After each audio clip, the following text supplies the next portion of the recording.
நெற்றியில் இனி விஜயகாந்த் இட்ட விபூதியை தவிர வேறு எதையும் இட்டுக்கொள்ள மாட்டேன் என்று பிரேமலதா விஜயகாந்த் சபதம் செய்துள்ளார்.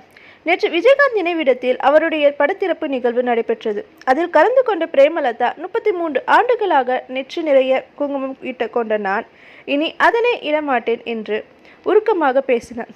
இதனால் அங்கு கூடியிருந்தவர்கள் கண்ணீர் விட்டனர். கேப்டனுக்கு கண்ணு வந்து வைட ஓபன் ஆயிடுச்சு. இந்த மாதிரி ஆனதே இல்ல அவருக்கு. உங்ககிட்ட சொல்றேன், நான் கேட்கிறேன், டாக்டர் கிட்ட ஏன் கண்ணு இவ்வளவு ஓபன் ஆயிடுச்சு? மூச்சு திணற சொல்றேன், ஏன் ஓடுறீங்க? எனக்கு தெரியல, அவர் இறந்து போயிருக்காரு, அவங்க என்கிட்ட சொல்ல மாட்டேங்க. இல்ல, கண்ணு ஓபன் ஆனது ட்ரை ஆயிடும், அதனால ஓட்டி அப்புறம் எடுத்துடலாம். எனக்கு சமாதானம் சொல்றேன். ஒரு வருஷம் இல்லை, என்னுடைய உயிர் என்னுடன் இருக்கும் வரை என் வாழ்க்கை இனி இப்படிதான். கேப்டன் எங்க? கேப்டன் எங்க போயிட்டாங்க? கேப்டன் எங்க போயிட்டாரு அப்படின்னு நான் இங்க உட்காந்து பாத்துட்டு இருக்கேன். கேப்டன் எங்கேயும் போல.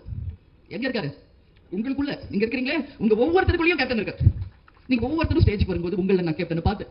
அந்த வெள்ளை சட்டை வெள்ளை வேட்டி கட்டி நம்ம தலைவர் வருவாரே கம்பீரமா, அதுல பார்த்தேன். ஒவ்வொருத்தரும் வந்து விபூதியை நம்ம தலைவர் வச்ச மாதிரி வச்சுங்கள, அதுல இருக்கிறார் நம்ம கேப்டன். அவரு எப்பொழுதுமே உங்களுக்கு தெரியும், உங்க அண்ணி நெத்தி நிறைய குங்குமத்தோட தான் இது வரைக்கும் இந்த 33 வருஷம் நான் வாழ்ந்திருக்கேன். என்னைக்கு தலைவர் அவர்கள் மறைந்தாரோ அன்றையிலிருந்து அவர் அணிந்த அந்த விபூதியை தவிர எதுவுமே இனிமேல் என் அடையாளமாக இருக்கவே இருக்காது. என் உயிர் இருக்கும் வரை அவர் வந்து புண்ணிய ஆத்மா. இதுவரைக்கும் உலகத்தில் இவரை போல ஒரு புண்ணிய ஆத்மா வாழ்ந்ததாக ஒரு வரலாறும் கிடையாது. இனி அந்த வரலாறு வரப்போவதும் கிடையாது. எப்ப தலைவர் அவர்கள் இறந்த உடனே கருடர்களாக வந்து ஆசீர்வாதம் கொடுத்தார்களோ, இன்னைக்கு வந்து அந்த கருடர்கள் வந்துட்டு கேப்டன் சொல்லுவார், எனக்கு ஒரு இடம் இந்த உலகத்துல இருக்கு சொல்லுவார்ல, அந்த இடம் இந்த இடம் தான் எனக்கே தெரியல, இப்பதான் தெரியுது நம்ம தலைவருடைய இடம் இதுதான். அந்த நிமிஷம் வரைக்கும் நம்ம தலைவரை எப்படி புதைக்க போறோம் என்ன எதுவுமே தெரியாது. எதுவுமே தெரியாது. கேப்டனை எப்பயும் மாறி நான் மருத்துவமனைக்கு செக்கப்புக்கு தான் கூட்டு போட்டேன். பத்திரிகைகளையும் யூடியூப்லயும் தவறாக செய்திகள் போடும்போது நான் கோவப்பட்டிருக்கேன். ஏன்னா நல்லா இருக்கிற ஒரு சில தப்பா எழுதாதீங்க, நல்லா இருக்காரு தலைவர், நல்லா இருக்காரு. நான் எவ்வளவு வாட்டி உங்ககிட்ட சொல்லியிருக்கேன். அப்ப நல்லா இருந்தார் தலைவர். செயற்குழு பொதுக்குழுக்கு பிறகு தேசிய முற்போக்கு திராவிட கழகத்தில் நடக்கின்ற முதல் கூட்டம் இந்த கூட்டமா இருக்கணுமா நினைச்சே நான் பார்க்கல. எனக்கு பொதுவாகவே 8ன்னா கொஞ்சம் பயம். எப்பயுமே எனக்கு ஒரு சென்டிமெண்ட். 8 26னா ஒரு சென்டிமெண்ட். நான் பயப்படுறேன். இல்ல, நான் 25 தலைவர் கூட்டு வரேன், அப்படிலாம் ஒண்ணும் இல்ல, நீங்க கூட்டு வாங்க, இன்னைக்கு ஈவினிங் நீங்க தலைவர் கூட்டு போயிடலாம் அப்படின்னு டாக்டர் சேர்ந்து சொல்றாங்க. இது மாதிரி உங்களுக்கு தெரியும், 2014 இருந்து இந்த கேப்டன் இறந்த வரைக்கும் எத்தனை ஆண்டு காலம் உலகம் முழுக்க அவர் எத்தனை முறை எத்தனை மருத்துவமனைகளுக்கு அழைத்து சென்று இருக்கிறேன், எத்தனை விதமான ட்ரீட்மெண்ட் கொடுத்திருக்கோம், எவ்வளவோ பண்ணிருக்கோம். அன்னைக்கும் அதே நம்பிக்கையோட சொல்லிட்டு போறேன், ஈவினிங் கேப்டன் வந்துருவாரு, சமையல் பண்ணி வைங்க, அவருக்கு ஸ்பெஷல் ஃபுட். ஆனா 26 காலையில போனா blood test, urine test, normal test தான் நடக்குது. அப்போ இப்போ வந்து கோவிட் இருக்கிறதுனால அதையும் ஒரு டெஸ்ட் எடுக்கும். பாருங்க, பார்த்துட்டு பாசிட்டிவ்னு வந்திருக்கு.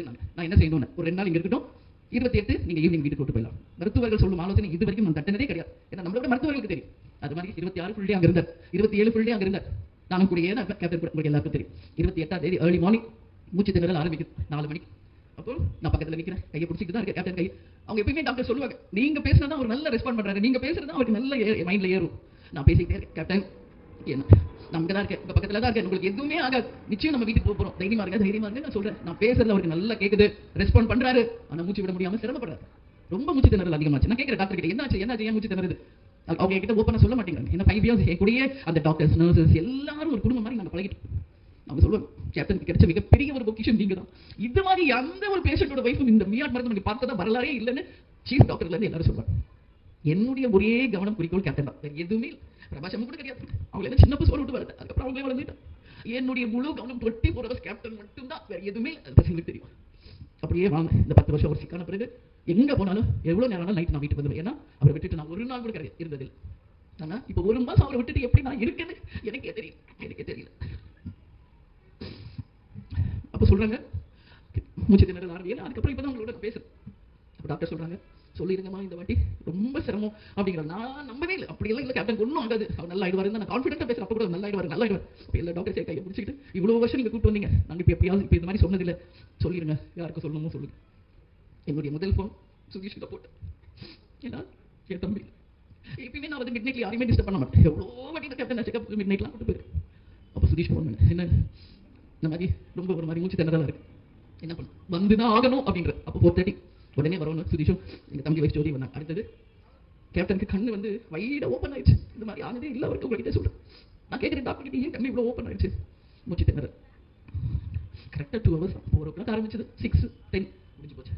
அப்போ ஒரு ஸ்டிக்கர் மாதிரி கண்ணில் ஒட்டினாங்க அவங்க. நான் அப்ப கூட சொல்றேன், ஏன் ஓடுறீங்க? எனக்கு தெரியல, அவர் இறந்து போயிருக்காரு, அவங்க என்கிட்ட சொல்ல மாட்டேங்கிறாங்க. இல்ல, கண்ணு ஓப்பன் ஆனது ட்ரை ஆயிடும், அதனால ஒட்டிக்கலாம், அப்புறம் எடுத்துடலாம். எனக்கு சமாதானம் சொல்றேன், எனக்கு தெரியல, அப்ப கூட இறந்துட்டாரு. ஏன்னா வெண்டிலேஷன்ல போட்டதுனால பிரீதிங் இருக்கு. நான் மானிட்டர் பார்த்துக்கிட்டே இருப்பேன். முக்கால் டாக்டர் ஆயிட்டேன். முக்கால்வாசி கேப்டன் கூட இந்த 10 வருஷம் ட்ரீட்மெண்ட் பார்த்து டாக்டர் ஆயிட்டேன். பல்ஸ் எவ்வளவு, பிபி எவ்வளவு, சுகர் எவ்வளவு, எல்லாமே பார்ப்பேன். எல்லாமே நான் பார்ப்பேன். ஸோ பல்ஸ் நல்லா இருக்கு, பிபி நல்லா இருக்கு, சேச்சுரேஷன் நல்லா இருக்கு. ஏன் கேப்டன் வந்து பொழைக்க மாட்டாருன்னு சொல்றீங்கன்னு நான் கேட்கிறேன். இல்லை இப்போ வென்டிலேஷனில் இருக்குனாலும் அப்படி எடுத்தா